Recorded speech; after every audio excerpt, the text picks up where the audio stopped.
मैं जीवित नहीं रहा। आज भी बहुत लोग जीवित हैं।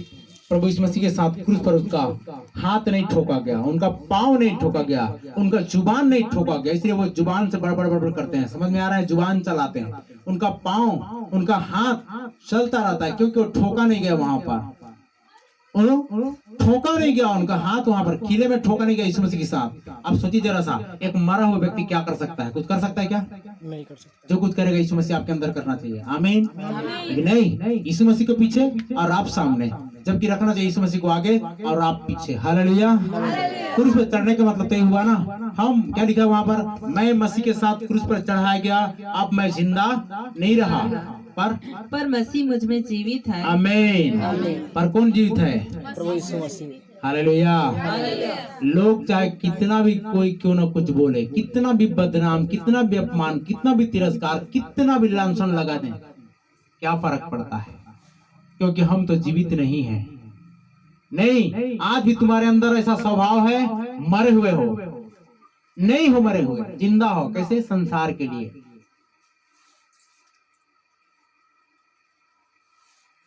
क्या यीशु मसीह ने ऐसा सीख दिया तुमको? क्या यीशु मसीह की शिक्षा ऐसी है जो ये कहोगे कि उसने मेरा 10 रुपए का नुकसान किया, उसका मैं 1000 रुपए का नुकसान करूंगा? क्या यीशु मसीह ने ऐसा किया? यीशु मसीह ने ऐसा किया? नहीं किया। हे प्रियो, अपना पलटा ना लेना, क्रोध का अवसर दो, पलटा लेना मेरा काम है, बोल दिया प्रभु यीशु मसीह ने। हालेलुया। हालेलुया। हो सकता है आप 2-4 गालियां देकर, 2-4 थप्पड़ देकर शांत हो जाओ और आपका बदला पूरा हो जाएगा, आपका गुस्सा शांत हो जाएगा वहीं पर, और आप यीशु मसीह को भी मौका मत दो कुछ बोलने का, कुछ कहने का। मैं मसीह के साथ क्रूस पर चढ़ाया गया, पौलुस कहता है, संत पौलुस, अब मैं जीवित न रहा परंतु मसीह मुझ में जीवित है। आगे, अगर मसीह आपके अंदर जीवित है तो आप किसके अनुसार करोगे? कि अपने अनुसार करोगे? मेरी मुर्गी एक टांग बनोगे? कि मैं जैसा चाहता हूं वैसा करोगे? कि आप जैसा चाहते हैं वैसा करोगे? आप तो मर गए ना, क्या हो गए? तो मरा हुआ व्यक्ति क्या कर सकता है? कुछ कर सकता है क्या? वो कब्रिस्तान उठ के आ सकता है क्या? वो भोजन कर सकता है क्या? खा सकता है क्या? नहीं। ए पीतरों, आओ हम तुमको 12 चढ़ाएंगे। क्या चढ़ाओगे? उराई जेरी में 12 चढ़ाएंगे, भजिया देंगे। आएंगे खाने के लिए? नहीं आएगा। लेकिन उस दिन आपका जीवित वाला स्वभाव, संसारिकता में वाला स्वभाव किस दिन पता चल जाता है? पता है? जब आपको परीक्षा से गुजारा जाता है, जब आपको कोई रे बोलता है, जब आपको कोई बे बोलता है, जब आपको कोई थप्पड़ मारता है, उस दिन वो स्वभाव, एटीट्यूड सामने आता है। और ये सही नहीं है, क्योंकि लिखा है कि मैं मसीह के साथ क्रूस पर क्या किया गया? चढ़ाया गया, अब मैं जीवित नहीं रहा पर मसीह मुझ में क्या है? जिंदा है। हालेलुया। वो चाहेगा तो प्रार्थना करवाएगा। समझ में आ रहा है? जैसे भाई यूसुफ क्या बोल रहे थे? परमेश्वर जो चाहे वही कराएगा। आमीन। ऐसा अवसर तो दो, ऐसा मौका दो, ऐसा कहो प्रभु जैसा तू चाहता है वैसा होने पाए, जैसा मैं चाहता हूं वैसा बिल्कुल भी ना होने पाए। यही है परमेश्वर की इच्छा को पूरा करना। लेकिन आप अपनी अभिलाषाओं को पूरा करना चाहते हो, आप अपनी शारीरिक अभिलाषाओं को पूरा करना चाहते हो, आप अपनी भौतिक अभिलाषाओं को पूरा करना चाहते हो, आप उन तमाम बातों को पूरा करना चाहते हो जो कि परमेश्वर के वचन के थोड़ा सा विरुद्ध जाता है। परमेश्वर को, प्रभु यीशु मसीह को पूरा का पूरा काम करने नहीं देते। जिस दिन पूरा का पूरा काम करने दे दिए उस दिन आप सफल हो जाओगे। आगे बढ़ो, क्या लिखा है? मैं मसीह के साथ क्रूस पर चढ़ाया गया हूँ। हाँ। अब मैं जीवित नहीं रहा पर मसीह मुझ में पर जीवित मसीह मुझ में जीवित है। तो मसीह अगर, सुनिए, मसीह अगर जीवित है तो मसीह अपने अनुसार काम कराएगा। आमीन। हालेलुया। लिखा, तुम दाम देकर मूल्य लिए गए हो, इसलिए पाप के गुलाम मत बनो। और मैं शरीर में, और अब मैं शरीर में, अब जो जीवित हूँ, अब जो शरीर में जीवित हूँ, तो केवल उस विश्वास से जीवित हूँ। तो पतला ही क्यों ना रहूं। समझ में आ रहा है? पतला दुबला ही क्यों न रहूं, केवल उस विश्वास से जीवित हूं जो परमेश्वर के पुत्र पर है। जो परमेश्वर के पुत्र पर है। जोर से बोलिए आमीन। आमीन।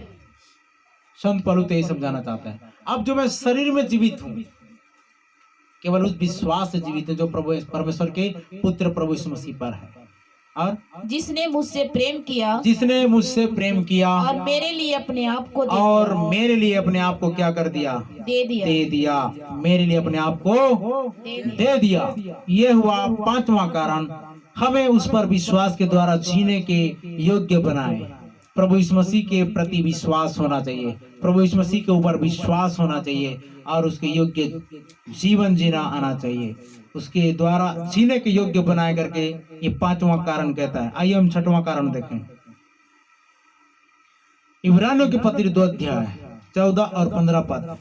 14 और 15 पद। हाँ, इसलिए जबकि लड़के मांस और लहू के भागी हैं, इसलिए जबकि लड़के मांस और लहू के भागी हैं, तो वह आप ही उनके समान उनका सहभागी हो गया, तो आप ही वह उनके समान सहभागी हो गया, ताकि मृत्यु के द्वारा ताकि मृत्यु के द्वारा उसे उससे जिसे मृत्यु पर शक्ति मिली थी, जिसे मृत्यु पर शक्ति मिली थी, अर्थात शैतान को निकम्मा कर दे। शैतान को निकम्मा कर दे। आमीन।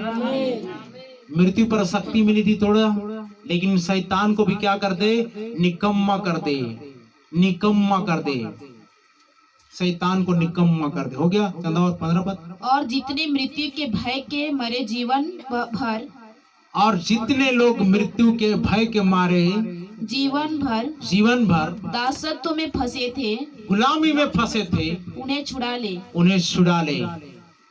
समझ में आ गया पांचवा छठवां कारण, इसलिए कि हमें मृत्यु के भय के बंधन से मुक्त करे। हालेलुया। अब आप डरोगे मृत्यु से, अब आप डरोगे मरने से। आप तो पहले से मर चुके हो। अगर नहीं मरे हो तो सोच लो भैया, आपको मरने का डर होगा, आपको मरने का डर होगा, आपको इन चीजों का डर होगा। लेकिन संसार के लिए अगर आप मर चुके हो तो कोई फर्क नहीं पड़ेगा। संसार के लोग आप पर थूकते हैं या गाली देते हैं या लांछन लगाते हैं या इल्जाम लगाते हैं, उसका पलटा परमेश्वर लेगा। हालेलुया, हालेलुया, जोर से बोले हालेलुया। यस, ये होना चाहिए। तो समझ में आ गया छठवां कारण, इसलिए कि हमें मृत्यु के भय के बंधन से मुक्त करें। कई लोग डरते रहते ना, मर जहाँ का, मर जहाँ का। मैं तो रोज मांगता हूँ, प्रभु तू मेरा प्राण ले ले, मरने से क्या डर। आज मरेंगे, परमेश्वर के साथ रहेंगे। हालेलुया। अगर इधर जिंदा रहेंगे तो बहुत सारा टेंशन है, बहुत सारा परेशानी है ना, इसका देखो उसका देखो, ये सब आता रहता है। अगर आज हम चले जाते हैं तो सीधा डायरेक्ट प्रभु के पास रहेंगे। आमीन, हालेलुया। इसलिए चर्च आने से मत डरो। डरोगे नहीं तो याद रखना, सीबा देश की रानी दोषी ठहराएगी आपको। 1600 किलोमीटर से मैं आई और तुम यहाँ गोबर सिंह 2 किलोमीटर से नहीं आ पाए, तुम लोधिया से 4 किलोमीटर से नहीं आ पाए, तुम बरमगेला से 8 किलोमीटर से नहीं आए, तुम और थोड़ा सा 10 किलोमीटर तौसीर से नहीं आ पाए करके वो दोषी ठहराएगी सबको। कौन? सीबा की रानी। न्याय के दिन उठेगी, अन्य जाति स्त्री क्या करेगी? ए देख परमेश्वर के लोग कैसे होते हैं, परमेश्वर के लोग कैसे होते, देख मसीह लोग कैसे होते हैं। मैं नहीं जानती थी परमेश्वर के बारे में, फिर भी इतने 3 महीना की यात्रा करके वहां पर चली गई। और इन लोग बारिश का बहाना करके, साधन का बहाना करके, गर्मी धूप है करके, या कुछ भी बातों को रख करके क्या नहीं किया इन लोगों ने, परमेश्वर का वचन को नहीं सुना। अब परमेश्वर को भेंट नहीं चढ़ाए, ये तो सब कुछ चढ़ा चुकी। हम तो 10 कुछ नहीं चढ़ा पाता।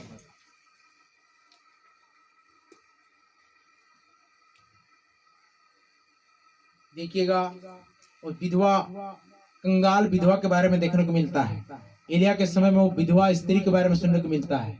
उसने अपना सब कुछ समाप्त की, तब यहोवा परमेश्वर से मिराकल और चमत्कार को देखना शुरू कर दी। Hallelujah, hallelujah. कंगाल विधवा ने अपनी दमड़ी सब कुछ डाल दी, उसका नाम रोशन कर दिया प्रभु यीशु मसीह ने। हालेलुया। आप परमेश्वर के राज्य के लिए जितना बोओगे उतना पाओगे। आमीन। लेकिन आज भी लोगों को डर है, सारा चीज लुटा देने का डर है। परमेश्वर के लुटा कर देखो, उससे जरूरत से ज्यादा पाओगे आप। चलिए अंतिम कारण देखते हैं। इब्रानियों 9 अध्याय 28 पद, इब्रानियों की पत्री 9 अध्याय उसका 28 पद और पहला थिस्सलुनीकियों 1 अध्याय उसका 10 पद। वैसे ही मसीह भी वैसे ही मसीह भी बहुतों के पापों को उठा लेने के बहुतों के पापों को उठा लेने के लिए एक बार बलिदान हुआ। कितने बार? एक बार बलिदान हुआ। तो आप तो बार बार पाप करके आते हो, प्रभु मेरा मन धो देना, प्रभु विनती करूं बार बार। कितने बार? कितने बार? बार बार गीत गाते कि नहीं? मेरा मन धो देना प्रभु विनती करूं बार बार बार। क्या बार बार? इधर लिखा है प्रभु यीशु मसीह ने एक बार क्या किया? बलिदान हुआ। एक बार बलिदान हुआ। और जो लोग उसकी बाट जोहते हैं, और जो लोग उसकी बाट जो होते हैं उसका इंतजार करते हैं, उनके उद्धार के लिए उनके उद्धार के लिए दूसरी बार बिना पाप दूसरी बार बिना पाप उठाए हुए दिखाई देगा। एक बार दिखाई दिया पाप से लदे हुए क्रूस पर चढ़ गया, दोबारा जब दिखाई देगा तो उस समय क्या होगा? वो बिना पाप के उठाए बिना पाप के दिखाई देगा तो क्या होगा? वो न्यायी होगा। हालेलुया। जजमेंट करने आएगा, न्याय करने आएगा कि तुमने मेरे दिए हुए तोड़े से, मेरे दिए हुए शिक्षा से, मेरे दिए हुए वचन से, मेरे दिए हुए वरदान से, मेरे दिए हुए उन सारे सुविधा से तुमने क्या किया? और ये महंगा पड़ेगा। क्या पड़ेगा? हाँ, पहला थिस्सलुनीके 1 अध्याय उसका 10 पद पढ़िए। और उसके पुत्र के स्वर्ग पर से और उसके पुत्र के स्वर्ग पर से आने की बाट जोहते रहो, और आने की बाट जोहते रहो, जिसे उसने मरे हुए में से जिलाया, मरे हुए में से जिलाया, अर्थात यीशु की, जो हमें आने वाले प्रकोप से बचाता है। जो हमें आने वाले प्रकोप से क्या करता है? बचाता है। आने वाले प्रकोप से, अंतिम न्याय से हमें छुड़ाने के लिए प्रभु यीशु मसीह क्रूस पर दुख उठाया, इसलिए कि हमें अंतिम न्याय से छुड़ाए, इसलिए कि हमें मृत्यु के भय के बंधन से मुक्त करे, इसलिए कि प्रभु यीशु मसीह एक बार दुख उठाया, उसके बाद इस बार बिना पाप के दिखाई देगा। वो न्यायी बन करके आएगा, शासक बन के आएगा। उस वक्त क्या होगा? प्रेमी बन के आया, दयालु होकर आया, चंगा करने वाला बन के आया, सब फैसिलिटी देने के लिए आया। लेकिन ध्यान दीजिएगा, अब इस बार आ रहा है तो सीधा न्याय करने के लिए आएगा। क्या करने के लिए आएगा? न्याय करने के लिए आया है। तो प्रभु यीशु मसीह क्यों दुख उठाया? अब आप बोल सकते हो आसानी से, 7 कारण हमने बताया। कितने कारण?